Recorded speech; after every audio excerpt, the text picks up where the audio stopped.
is a fraud, and it always has been. The fact is, the faster you go, it's a big sky, you've only got 180 degrees of peripheral vision, and you can't see and avoid everything up there. In the wake of the Grand Canyon accident, American airspace was blanketed by radar.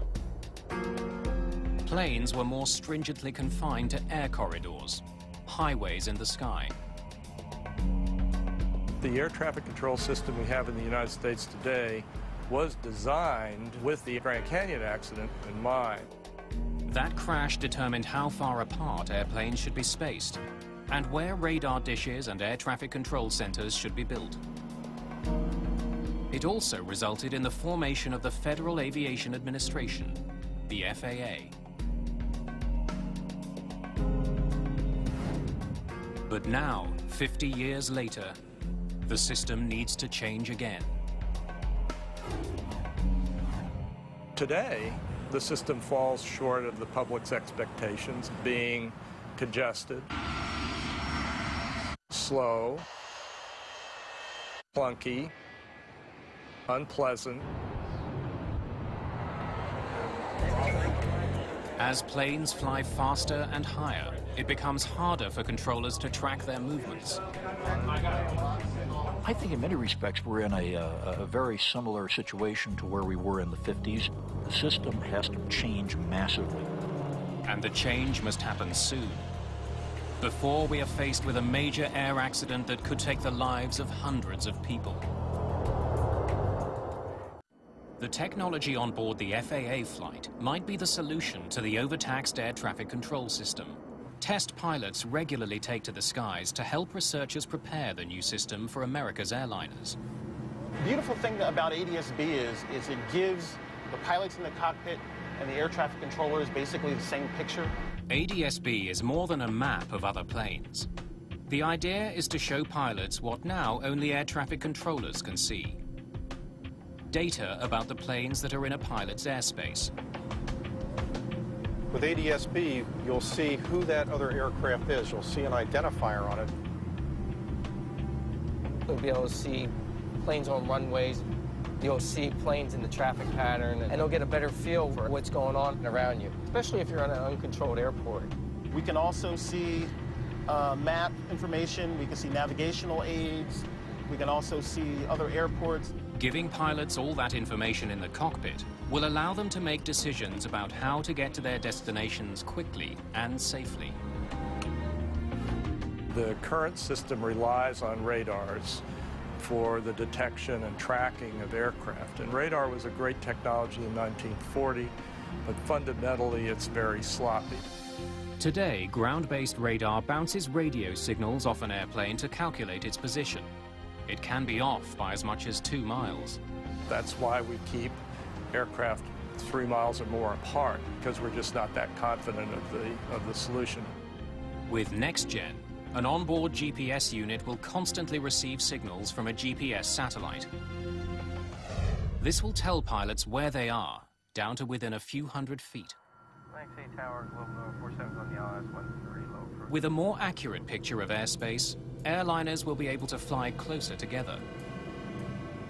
The FAA hopes this will help relieve the congestion at busy airports.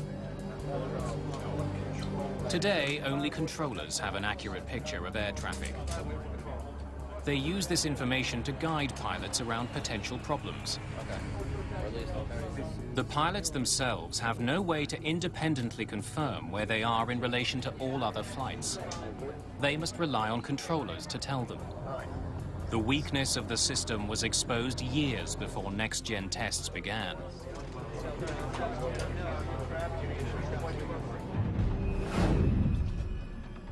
Labor Day weekend, 1986. Mexico 498, traffic 10 o'clock. 1 mile. Approach controller Walter White guides Aeromexico Flight 498 in for a landing at Los Angeles International Airport. The airspace around LAX is very tightly controlled. It's called the TCA, the Terminal Control Area. As Aeromexico Flight 498 closes in on the airport, Walter White sees a plane he does not expect on his radar. One approach on a flight from Fullerton. Cruising altitude is 4,500. We'd like to follow. Okay, you are right in the middle of the TCA, sir.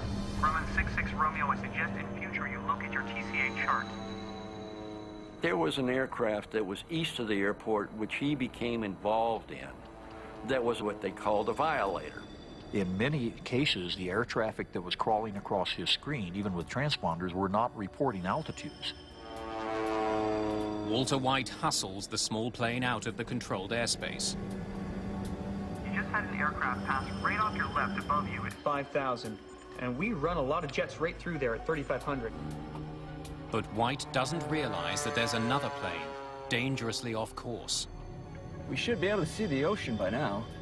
Take a look at the map and look around the 4-5. A Piper Cherokee is cutting across the approach to LAX, oblivious to the danger. The Aeromexico flight is just minutes from landing.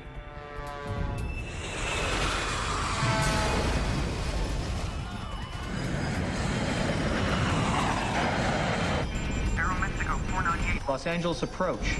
This can't be. The jet plunges towards Cerritos, a suburban community of Los Angeles.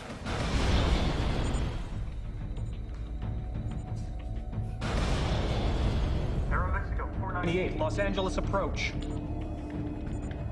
I'm sitting there talking with the two departure controllers and not really thinking. I hear Walter say something like, I think I lost one. Aeromexico 498, Los Angeles approach. that immediately got everybody's attention. So we looked at the radars and could hear him calling Aeromexico 498.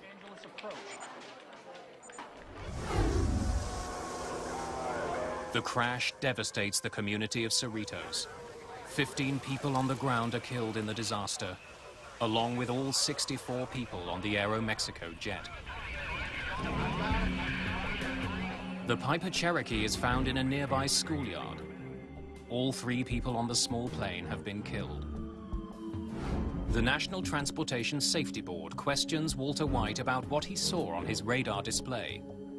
At any time, did you see the Piper Cherokee on your scope? No. No, sir. The Piper's target was not displayed.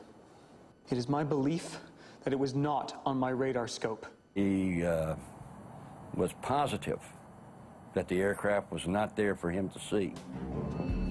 But when investigators finally get the air traffic control radar records, they conclude the Piper should have been visible.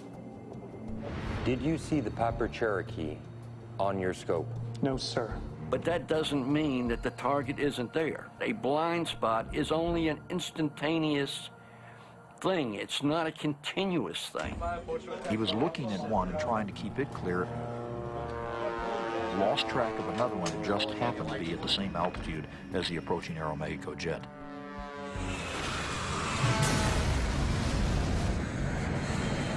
It was a 1 in a billion chance, but that 1 in a billion came up that particular day.